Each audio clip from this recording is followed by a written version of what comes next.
નમસ્તે. ચોમાસાની ઋતુ શરૂ છે. આ સમયે વસ્તુઓમાં ભેજ લાગવો કે બગડી જવી એ સામાન્ય બાબત છે.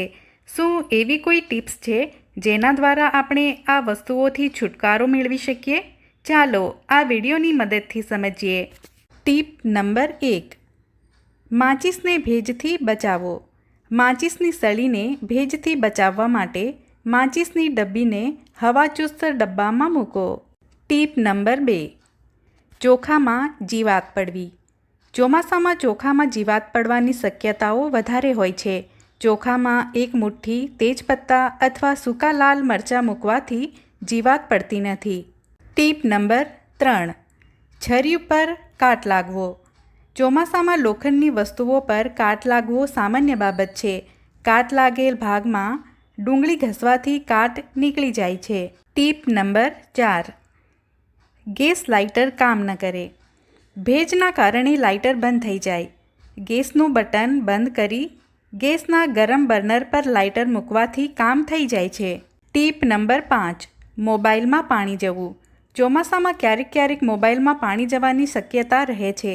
ત્યારે મોબાઈલને ચોખામાં મૂકવાથી ચોખા પાણી શોષી લે છે. Tip number 6. બિસ્કિટ નરમ પડવા. નરમ બિસ્કિટને તવો ગરમ થયા બાદ ગેસ બંધ કરી ગરમ તવા પર થોડા સમય માટે મૂકો. પછી બિસ્કિટ હવાચુસ્ત ડબ્બામાં મૂકી દો. Tip number 7.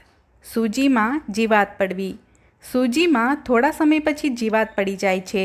સૂજીને ડબ્બામાં મૂકતા પહેલાં તેને શેકી લેવાથી લાંબા સમય સુધી તે સારી રહે છે. Tip number 8. ખાંડમાં કીડી આવી જવી.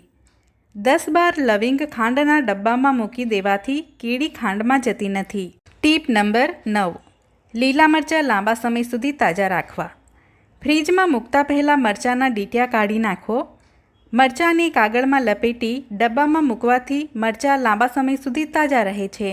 સૌથી છેલ્લી ટીપ. Tip number 10. કપડામાંથી દુર્ગંધ આવવી. કપડાં ધોતી વખતે પાણીમાં સરકો નાખવાથી ચોમાસામાં કપડામાંથી આવતી દુર્ગંધથી છુટકારો મળે છે. આશા છે તમને આ ટિપ્સનો ફાયદો થશે.